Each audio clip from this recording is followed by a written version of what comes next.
사도신경 드림으로 주일 청년부 예배를 하나님 앞에 드리시겠습니다. 전능하사 천지를 만드신 하나님 아버지를 내가 믿사오며 그 외아들 우리 주 예수 그리스도를 믿사오니 이는 성령으로 잉태하사 동정녀 마리아에게 나시고 본디오 빌라도에게 고난을 받으사 십자가에 못 박혀 죽으시고 장사한 지 사흘 만에 죽은 자 가운데서 다시 살아나시며 하늘에 오르사 전능하신 하나님 우편에 앉아 계시다가 저리로서 산자와 죽은 자를 심판하러 오시리라. 성령을 믿사오며 거룩한 공예와 성도가 서로 교통하는 것과 죄를 사하여 주시는 것과 몸이 다시 사는 것과 영원히 사는 것을 믿사옵나이다. 아멘.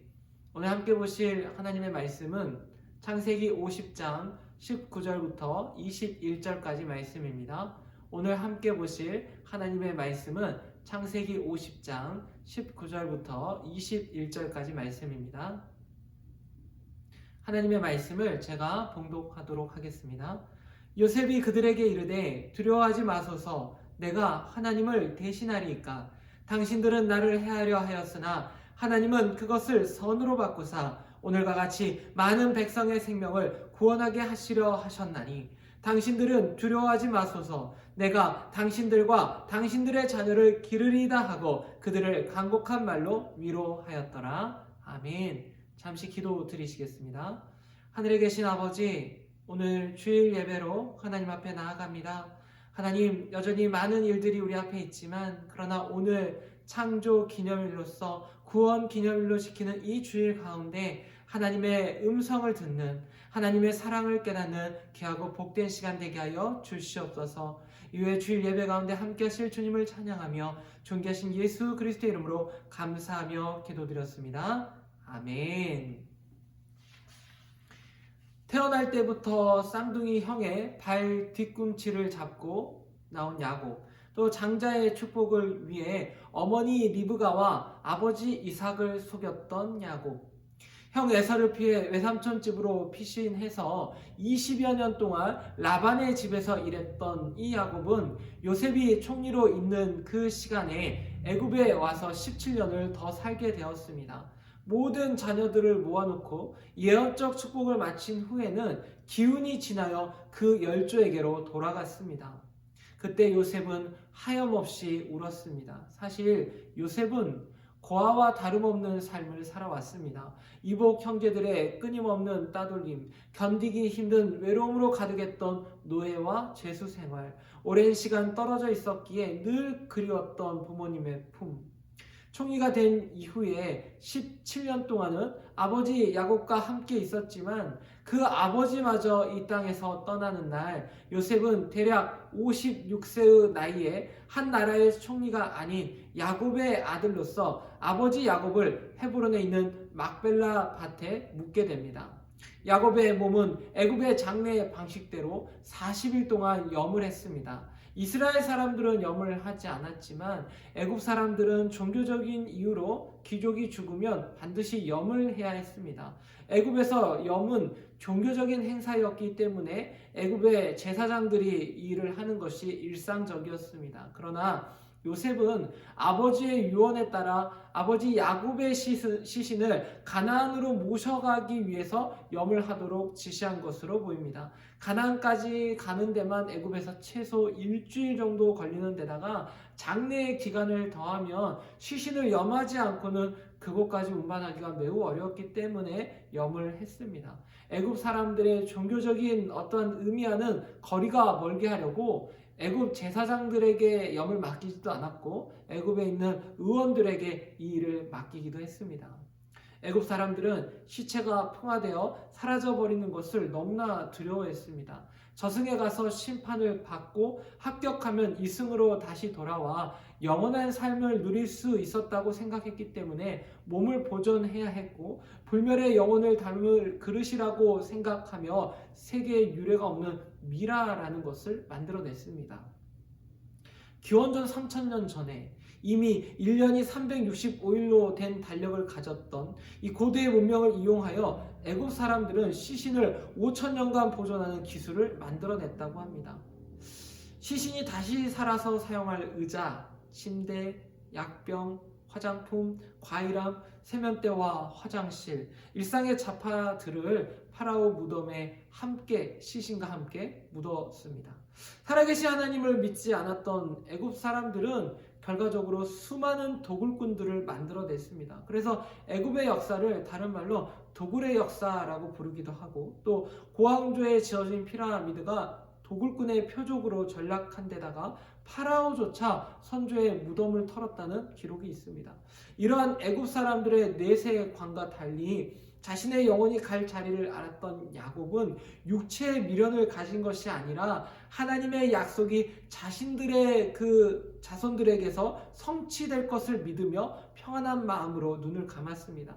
아버지의 신앙을 이어받은 이 요셉도 죽기 직전에 야곱의 후손들이, 자신의 후손들이 가나안 땅으로 가게 될 것을 굳게 믿고, 요셉도 자신이 죽고 난 이후에 이스라엘 민족이 애굽 땅을 떠나게 될 때 자신의 해골을 메고 올라갈 것을 부탁하기도 했습니다. 하나님이 반드시 이스라엘 자손을 번성케 하시고 그 자신의 선조들에게 약속하신 가나안 땅으로 데려가실 것이라는 그 믿음이 요셉과 야곱에게 있었던 것입니다. 야곱의 신앙, 조상들의 신앙을 전수받은 요셉과 달리 야곱의 장례식이 끝나고 부들부들 떨고 있는 사람들이 있습니다. 바로 요셉의 형제들입니다. 요셉의 형제들은 불안해하고 있습니다. 과거에 요셉을 죽이려고 모함했던 형제들이 아버지가 죽고 나자 이제 요셉이 마음대로 칼을 휘두를까봐 두려워진 것입니다.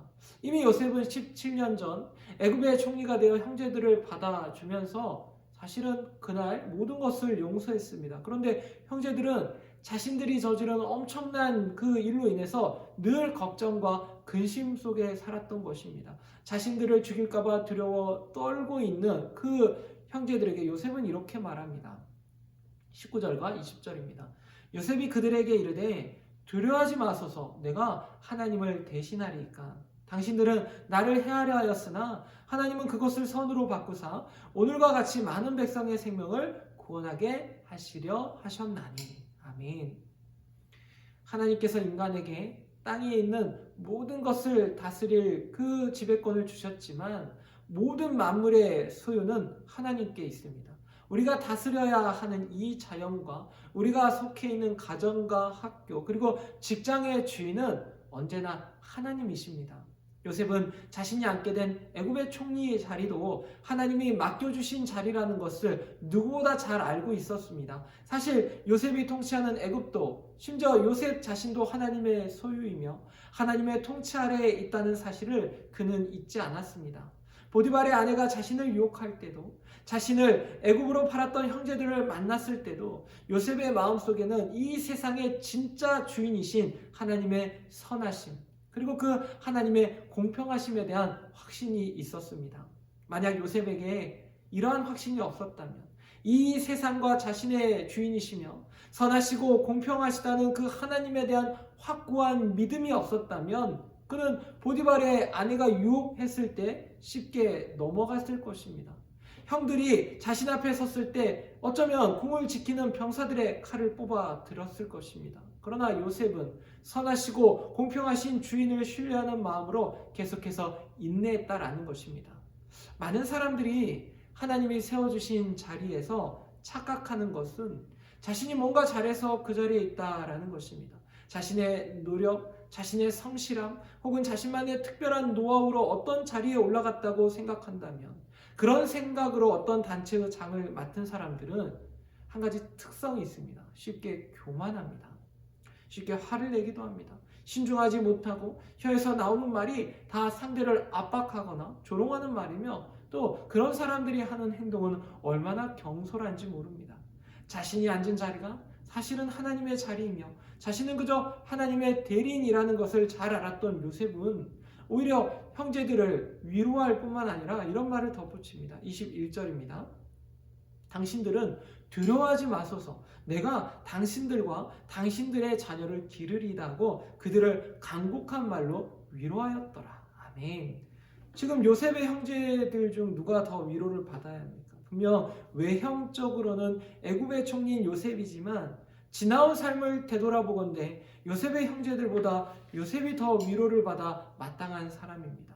모함당하고 그리움에 사무쳤던 지난 시간들을 위로받아도 모자랄 사람이 오히려 자신을 모함하고 죽이려 한 형제들을 위로하고 있습니다. 더 나아가서는 그들의 자녀들까지 기르리다 하고 형제들을 안심시키며 위로하고 있습니다. 요셉이 자기 형제들을 위로하는 모습을 보며 우리는 예수 그리스도의 모습을 떠올려 볼 수 있습니다. 예수님은 학대를 당하시고 배신당하시고 포로로 넘겨지시고 결국 악한 사람들의 손에 처형당하셨습니다. 그러나 예수님은 십자가에 못 박히시는 동안에도 자신을 죽이는 자들을 긍휼과 용서의 마음으로 바라보셨습니다. 예수님은 십자가 위에서 온 세상을 구원하는 용서를 베푸셨습니다. 악인들이 메시아를 죽였지만, 인간들이 메시아를 죽였지만 하나님은 그들의 악행까지도 사용하셔서 인류 구원의 목표를 성취하셨습니다.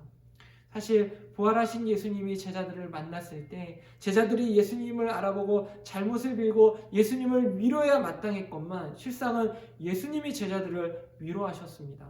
오히려 내 양을 먹이라는 말씀으로 제자들이 갈 길을 인도해 주시기까지 하셨습니다. 불의한 일을 당하셨습니까? 하나님이 살아 계신다라는 것이 느껴지지가 않으십니까? 왜 내 인생은 평생 이 모양이냐고 한탄하고 계시진 않습니까? 아니면 누군가를 증오하며 매일같이 미워하고 계시진 않습니까?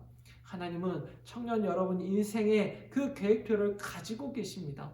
신실하시고 공의로우신 하나님의 손에 여러분의 인생의 계획표가 있다라는 것에 감사하시기 바랍니다.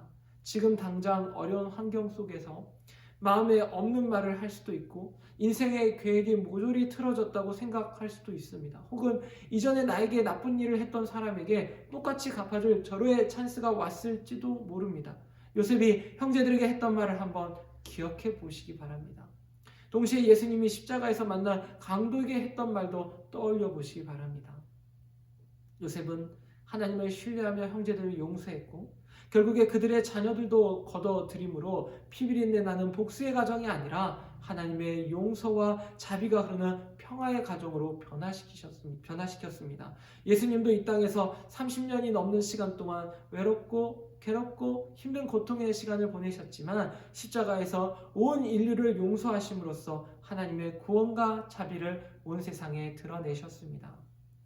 내가 처한 상황을 이해하고 받아들이며 원수를 용서하는 능력은 오직 하나님의 신실하심과 공평하심을 신뢰하고 나의 위치를 잘 아는 것에서 발휘됩니다. 요셉의 형제들과 또한 갈보리 언덕에서 정의와 자비가 임했던 것처럼 한 주간도 하나님의 정의와 자비의 통로가 되시는 저와 여러분 되시길 주의 이름으로 축원합니다. 시간 함께 기도하도록 하겠습니다. 하늘에 계신 아버지, 우리는 연약합니다. 누군가를 용서하기보다 미워하고 증오하는 일에 익숙합니다. 그러나 요셉이 하나님만을 신뢰하며 형제들을 용서했던 것처럼 예수님이 온 인류의 죄를 십자가에서 사하신 것처럼 하나님의 선한 도구로 우리 청년들이 다 쓰임받게 하여 주시옵소서. 쉽게 분노하기보다 차분하게 기도하는 사람이 되게 하시고 복수의 순간에 용서와 자비를 베푸는 신실한 하나님의 자녀로 평생을 살게 하여 주시옵소서. 지금은 우리 주 예수 그리스도의 은혜와 하나님의 크고 놀라우신 사랑하심과 성령님의 교통 감하심이 신실하시고 공평하신 하나님만을 신뢰하며 그분의 정의와 자비의 통로가 되기로 결단한 사랑하는 도남제일교회 청년들 위해 여전히 코로나19로 고통받고 있는 온 세계의 자녀들 위해 그들을 치료하기 위해 고군분투하는 의료진 자원봉사자들 위해 이제로부터 영원토록 함께할지어다. 아멘.